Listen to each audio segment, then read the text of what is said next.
Well, first and foremost, Les, I'd like to thank you for coming on the show. I greatly appreciate your time. Thank you for having me. Yeah, of course. So, I know uh, it's been kind of hard to like schedule things. well, I know you've got a wild like work schedule. So what does that look like for you? Like, do you usually just work all nights, like every night, or how does that? So I I work in the nightlife industry. I'm a bartender. I work both during the week and weekends, but it's mostly weekends. So like let's say this past weekend, Friday through Sunday. Mondays, like I die all day. So typically I'll work till, if it's weekends, till about 2 or 3, but the closing out process, you're not out of there till like 4. Right, right. And yeah, I get home really late. You're just wired at that point. So I just gotten accustomed to like a complete nocturnal schedule, which is okay for me because I'm alone a lot of the time. So I can, I handle everything. Right. Gotcha. Yeah. I used to, a while ago, I used to work for a police department. And then like on the side, a lot of guys would just work like as Side job, bouncers. right? Say Yes. what? Say They would, again? like, I know a lot of cops that still work like side jobs will to where they will bounce or yeah, just be Mhm. security. Yeah. And it's like you can't really come home and just go straight to bed. Like it's almost impossible just because you're so like amped from just Right. working. So it's like it takes quite a while. How does that impact your like training schedule? So I definitely have to plan everything very specific when it comes to my training because when it comes to training, like it's not just stepping into the gym for me anymore. It's literally like I have to mentally prepare so much depending on like what muscle group I'm training because now I view everything so differently. Like I'm doing it with a purpose. It's Mhm. not just, oh, I have to go to the gym because no, I have set dates, set goals in mind. So if I'm not in the right headspace and with the right amount of rest, it is hard. So weekends, I lately, because it's off season, I typically have been just doing cardio or light body weight. This was the first weekend that I did full lifts. So yesterday I did arms and cardio. I just made sure to get like my full 8-ish hours, even though they're broken apart, like because I'm Mhm. wired. Like I'll go to sleep 4 hours later, I'll just wake up. But anyone who preps knows like towards the end of the diet, it's like that too. So it sucks that it's kind of year round for me, but I still, don't get me wrong, I still get enough sleep. Like I don't Mhm. wake up exhausted. And so even though my body may be tired just from being up because I stand all day, Mhm. I'll still make sure to just get enough sleep and just do that, even though it makes the rest of my day like go by so fast. So like I really only have time for the gym and work. And I feel like that may be the con part of it because I don't have time for anything else. It's very Right. So have you ever been like in a situation? I used to deal with like some forms of insomnia and so like sometimes when I was younger, I don't do that now, but I would like just I couldn't sleep, so I would just go to the gym. You ever done that? Like you ever just can't sleep and just go yes, train at night? definitely. So right now with like COVID, everything's been super weird with the timing of everything, but I'm really grateful that actually Olympus Mhm. is what it's a gym who sponsors me. So they know that I have such an opposite schedule from everyone, and it's really nice to have the gym to myself. So at nights that I can't sleep, I will go to the gym and train. And honestly, those are the best sessions because I'm by myself. Yeah, sometimes they end up that way. Like you don't it's not really part of your regular schedule, and but it ends up being like a great workout. It's weird like that. So anyway, so you're sponsored by that gym. When did you get your pro card? I got it in July 2021, so about 6 months ago. Okay, So, and in the wellness division. yes, Okay. yes. So I What? got it vision. I got it at NPC Universe. It was Mhm. my second show ever, and it was my first national show. So I did Chris Cormier in at the end of May in 2021. won the overall, and then I wanted to do junior nationals actually, but with the timing of it, they were only like a couple weeks apart. My coach suggested I take a little bit more time and I do universe. So I was like, you know what? Okay, that's smart. I ended up looking way better at universe. So it was very smart because it was my first show at Chris Cormier. Even though I won, you would have never guessed the day I had. It was the worst, like the most stressful. I had meltdowns. Like it was horrible. I let the cortisol like ruin my physique, even though I still pulled it off. I know what not to do. So after that, I went to Universe. 3 weeks after Universe, 2 weeks after Universe, I did Chicago Pro because my coach and I figured we're still in shape. Let's just jump in, see what I need to work on so that I can come back next year and really make a splash. So it was your second show you got your pro card ever? Yeah. That's pretty impressive. Not a lot of people can say that. So honestly, it was such a surreal and crazy thing. And like even thinking or talking about it now, it's crazy because I wanted to compete since 2018 for bikini, but I knew, or actually, no, not 2018, like 2016, since I was 18 years old. I'm 23 now. And I just never stepped into it because I was too big. Like I stopped training quads for 1.5 years. And I just gave up on it until 2020. I saw Wellness come around, the amateur Arnold actually. And that's what caught my eye. So is that the one where Fran won the Arnold? Yeah. So that was a kind of a tell sign for me when I saw it, because I was like, oh, this division is going to be like pretty impressive, because I think who came in second? Was it Issa came in? I think it was Issa and Alyssa Rose. She doesn't anymore. Alyssa doesn't compete anymore? No, she doesn't compete anymore. But it was them top 3, I believe. Got it. Yeah. So when I saw Fran, I thought she was going to win the Olympia, but that was early on. And so as the shows went and time has passed since she won the Arnold, like more questions were being asked because, Yarishna started doing really well and others started doing well. And so to see her win the Olympia, like I thought she originally was going to do, was pretty interesting. It made me look like a prophet. Right? It's crazy to like see how things have developed over the years. Because when wellness was new, I had no idea, and a lot of people had no idea that it was going on for a while in Brazil already. And so like she had the blueprint for it. Do you think like she deserved it? Do you think somebody else should have took it? 100% she deserved it. Like I really do think her physique fits wellness the best. Right now, you never know how the division is going to develop. I think it really like differentiates. Like you look at her, you could clearly tell the difference between Jennifer Dory and Fran, between wellness and bikini. And I feel like there has been a lot of mix-ups with those two divisions in a lot of well, it just depends on it depends on where you're at. Right.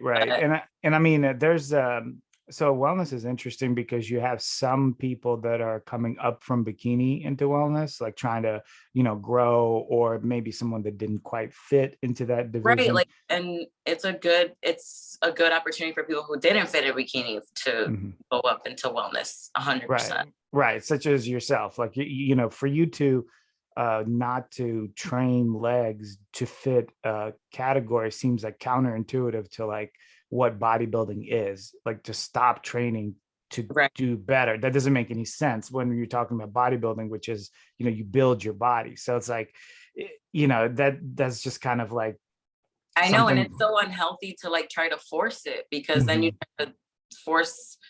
Back then I was 18. Obviously I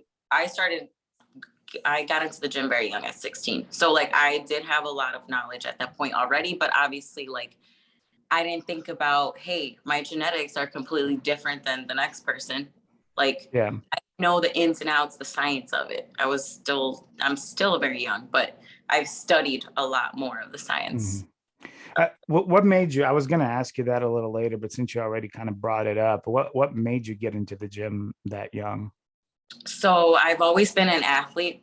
I've played softball my whole life, and I was a cheerleader briefly, but I still play softball as an adult co-ed league. So I'd love to get in when I can. Um, and I actually got a mental block tumbling during cheerleading. And my coach said he was going to spot me during a flip. He didn't. I totally landed on my face. Ever since then, I Oh, flip again. Like I just couldn't. Like I had this horrible mental block. So that kind of discouraged me from cheerleading. And it was my sophomore year of high school. And we thankfully at my school, we had strength class. And I joined it and I slowly started to learn how to lift. I had two really, really good strength coaches. One of them I still keep in touch now. He supports me in my bodybuilding career. It's so crazy to see. But that's what got me into it. Was interesting. kind Yeah, of like a letdown from one thing mhm. leading to another. But It's I've always been an athlete. it's crazy how that is, like how your mind can like stop you from doing something because it knows that you got hurt last time and like we're not doing this again. And Right. so it's like I was talking to a guy, I'm dealing with something, I think it's like an inflammation of a nerve in my arm. I was doing curls they were heavy and I felt something and it's been getting worse. So Like I bicep thought, area. yeah, bicep curls, and then something in my like inside of my like forearm. And I was talking to a guy with some medical experience, and he was saying that it's probably an inflammation of the brachial nerve. There's a nerve Yeah. that goes around there. And up to your shoulder. So Mhm. if it worsens, it can shoot up to your shoulder. I it's kind of similar to tendonitis as well. Yes, I, it feels uh, like that. Yeah, it definitely feels like that. And so he was telling me how we were just talking about weightlifting and stuff because he lifts too. And he was saying that he had an issue with his back from doing like clean and jerks. And after that, it's like there was a fear like of doing it. Like uh, after he came back, he had that mental block where he had such a hard time getting like doing that same motion again right. because he internally was like afraid the same thing happening, you know. It's Yeah. And wild. it just shows how powerful the mind is, but Mhm. also like it has to do with anything quick, like flipping, like like because one little slip up and you're done. Yeah, well, it's a good thing nothing worse happened because I mean, you could have Right. landed on your neck, you could have, Yeah. I I, mean, I can't even imagine. And that's like one of my biggest fears. So that's why I'm like, no, I'm good.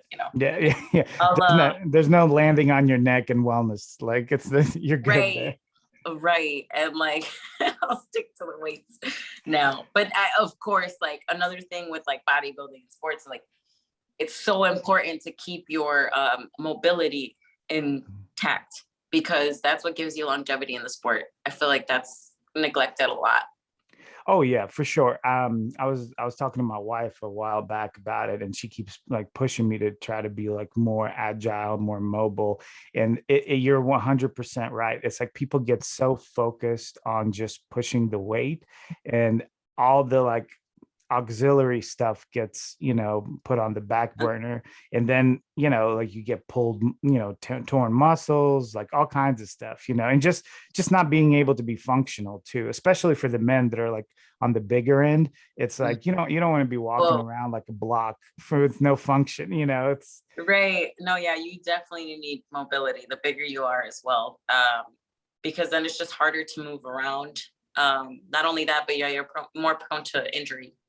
yeah, absolutely. I'm not gonna lie though, I just started adding in mobility days within the last like 3 months. Hmm. Hmm. What do you do? What do That you do day, for it? just a lot of stretching and Hmm. like body weight exercises. I have a lot of hip tightness, so a lot of my stretching has to do with my lower body. I still try to keep in some of like my old cheer stuff because a lot of my old cheer routine, stretching routines, because it helps so much. Like I was so flexible before, Hmm. and I'm trying to. If you don't work on it, like you lose it so quick. Absolutely. Yeah, I was gonna mention that too. Like it sucks because I'm thinking about how flexible I used to be, because I used to do a lot of like grappling, wrestling, jujitsu kind of stuff, and I was so flexible. And now it's like that I've lost like a large chunk of that, and I'm like, no, I got to get back to it. It's like the older I get, I've got to keep like that up, like so. Because So if not, it's like, oh, next time yeah. it'll work. Absolutely. So what are your plans for this upcoming year? You know, you're a pro, you're in the off season. What are you thinking? So right now I'm still technically recovering from my breast augmentation. I got Mhm. it 2 months ago. So I have about a month until can start doing maybe lighter back. That's the one muscle group I still haven't trained yet.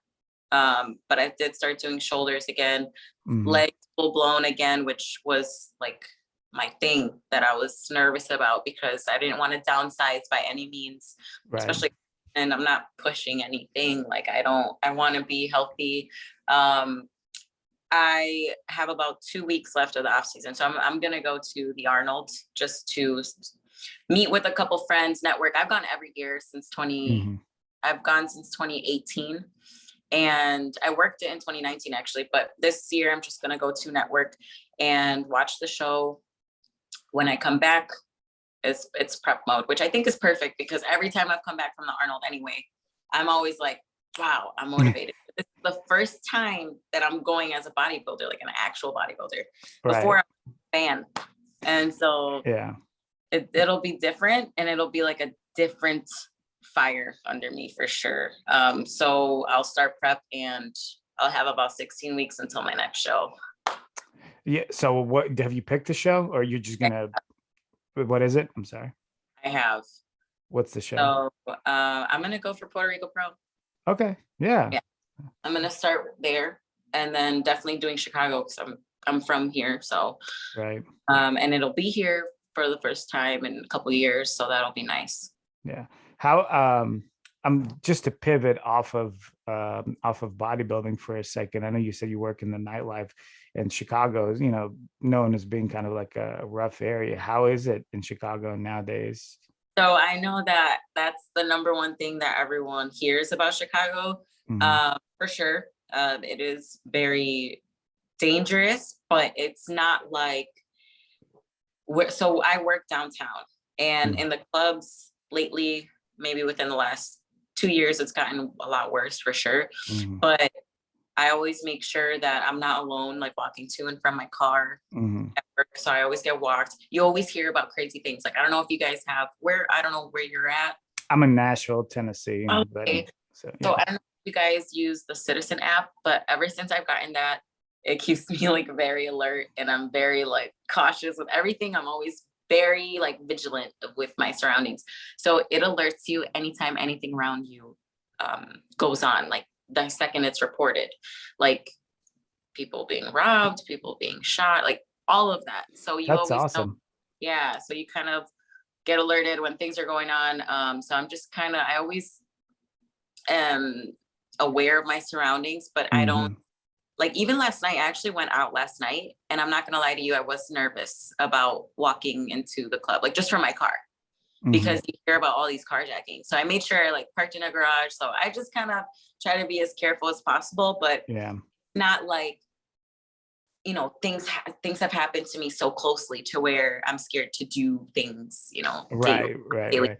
So Yeah, it's interesting because it's like, half of like sometimes like things just happen to you, right? Like you had no control over it. But a lot of times I do notice that people just aren't like very careful. Like they're not aware of their surroundings. They just do things that aren't very like smart, and then right, bad things happen to them, yeah, so that's and unfortunate.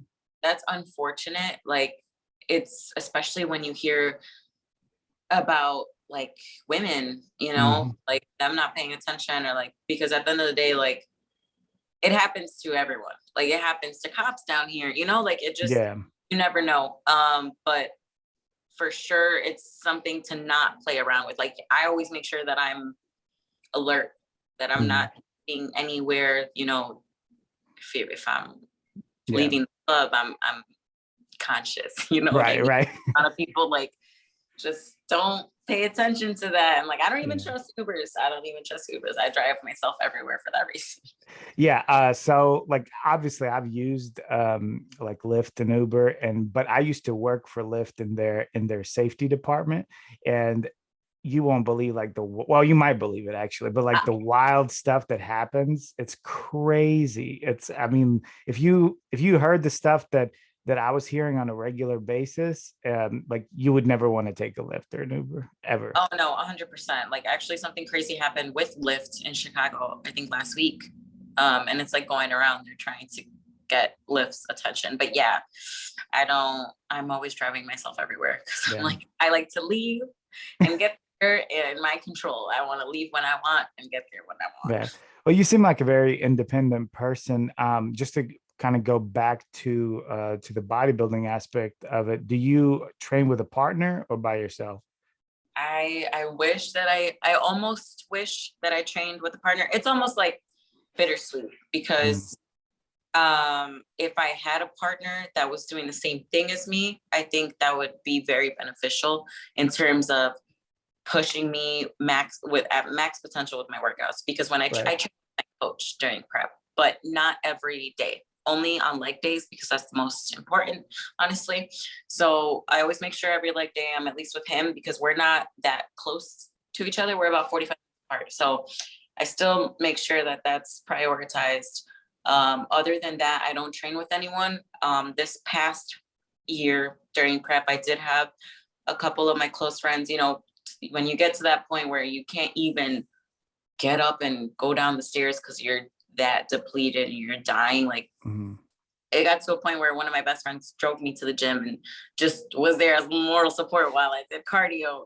But a couple times, you know, I don't, most of the time I'm always alone. So, but again, this sport is very, if you are alone, if you start it alone, you kind of like maintain that, you know? Yeah. It's kind of hard to let anything else in. Yeah, no, I get that. It gets weird because it's almost like whatever you're doing, you tend to like kind of like feel like maybe the other will help. Like when I used to work out by myself, I was like, oh man, if I worked out with a partner, it'd be so much better. Then I started training with a partner and I'm like, man, we're wasting a lot of time just talking. And I'm like, I'm not even lifting that much. So there's pros and cons to both, you know? It really depends on who you're training with, because like if I were to train with just, you know, one of my friends, oh no. And I'm very like, get to it. I'm not messing around. Like, I'm sorry, but I will not. And I get asked that a lot, you know? And I'm just like, no, I'm sorry. I take my training serious. It's like my me time, you know? With my coach, it's different because he's pushing me. But you know, in 2020, I went to Destination Dallas. I don't know if you've heard of that gym in Dallas, but it's Gasp's headquarters actually. Okay. And I was with a lot of those people over there and it was great. I was with like Hunter Labrada. Okay. Yeah. Like Ben Chow. It was awesome.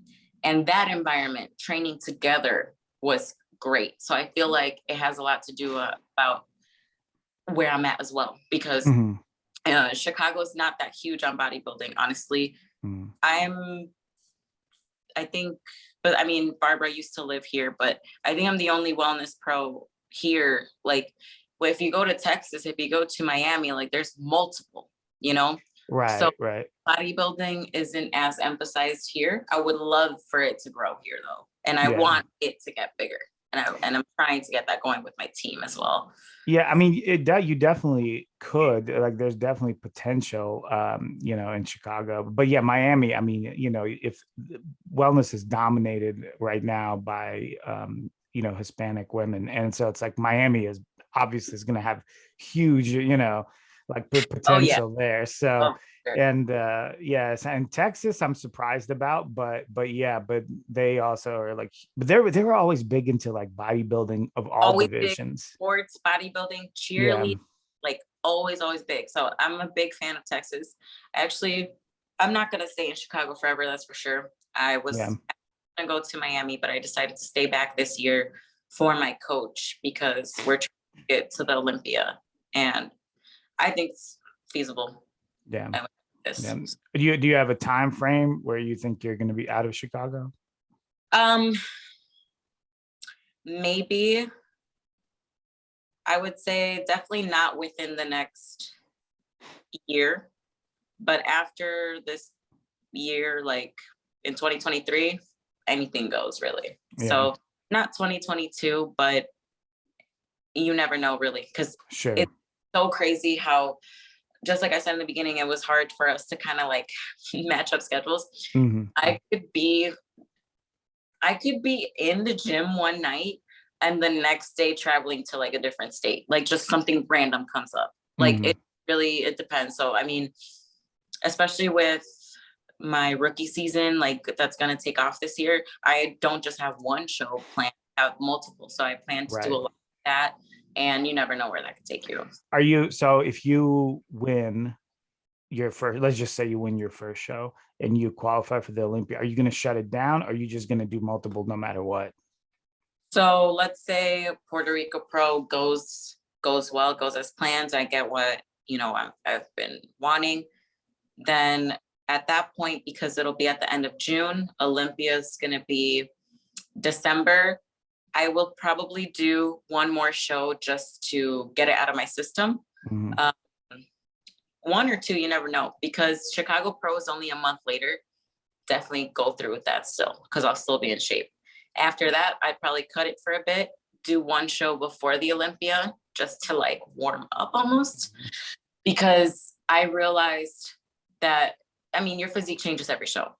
And from my first show to my second last year, there was a huge difference. So I feel like if I were to do it, it would only be for touch-up purposes, Right. or getting in front of different judges and see what they think, because it really depends on the show. Are you worried that wellness? So one of the problems that other divisions have been having is just the amount of size that people have been putting on over the years. Like the divisions have been growing.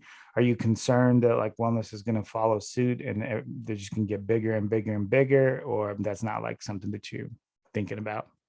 So that's something that, because I follow bodybuilding, I'm a true bodybuilding fan. Like I watch so much content on all the different divisions. You'd be surprised on like how much I keep up with the open division. But I've seen that a lot lately, especially with open, with women's figure, especially a lot of people dropping out because they just don't want to chase the size, which I completely understand, because at that point you're risking your femininity. I don't want to do that.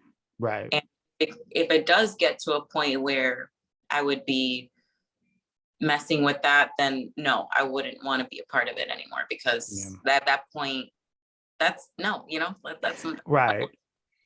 But because wellness is so unique and it's the only asymmetrical division, I don't see it getting too crazy. Although I have seen some physiques that have already kind of gone overboard just because they confuse some people end up having, you know, like bodybuilding legs and call it wellness, like overdeveloped. So it really does. But the way that I'm seeing the division right now, like with Fran being the standard, I think that's perfect. Yeah, that's exactly why I asked that question, because you'll have, like I mentioned, you'll have some that are coming up from bikini or bikini like physiques and just growing their legs. You have others that kind of already fit wellness, and then you have others that are more like bottom half is like a bodybuilder, like a female bodybuilder. And then so it's kind of, you know, it kind of gets me to think, what if they start kind of going that direction? I hope they don't. And with, like you said, with Fran winning, they kind of set a precedence for, you know, the kind of physique that they're looking for. So hopefully that will like kind of, you know, tame it. Yes, because although like I'm like obsessed with Fran's physique. Like it's so perfect. And one thing I will point out is like, when you, obviously everyone's going to post the shreds, you know, the peak of the physique. Right. You'll see how shredded she'll look in some of the shots. But when you see her stage shots, like the classic front pose, you will always see that the quad is never that hard and grainy. A relaxed spot. And I feel like that's like one of the poses where it's like, okay, that's where you can tell if they're like going too crazy or not. Right. Yeah, I just saw somebody's, I won't mention the name, but somebody's picture, and I mean the legs looked ridiculous, and it's impressive, but it's not like my Not idea, not wellness. Yeah. So anyways, what are your thoughts like as far as like future? Are you coaching? Are you thinking about coaching? You helping people out? So I confidently can say I would never prep someone. And that's just because, just like, let's talk about what goes into it. It's just you're basically a doctor. You're a doctor if you're a prep coach. At least if you're a good one. Like, you have to know the ins and outs. And although in real life, in school, I am pursuing nursing. I didn't go to school in 2021 for bodybuilding, but I ended up making that worth it because I got my pro card. With COVID being online was just super weird, but it does go hand. I see a lot of it tie in, like the science of it. So that's why I feel like I love it so much as well, because I just feel like I'm always around it with the science of it. But I do want to stick to like my medical career, which is eventually becoming a nurse practitioner. But that's not to say, hey, I'm going to bodybuild for this amount of time and I'm going to do this. No, I'm going to do it all. And it sounds crazy, but first off, there is a lot of nurses in bodybuilding, like the IFBB Pro League, which is awesome. It's cool. I love to see it. Even like Dr. Sunny Andrews, like, she's a doctor, so it's great to see. And I would like to have the balance of both. In terms of coaching, I wouldn't be a prep coach but for posing, I for sure would be a posing coach. So that's something that I have took on in the past, helping my coach with the team and their posing for certain shows, helping them get prepped for it. So other than posing, I don't think I'd like touch too much into the coaching. I have done lifestyle coaching though, for sure, but Yeah.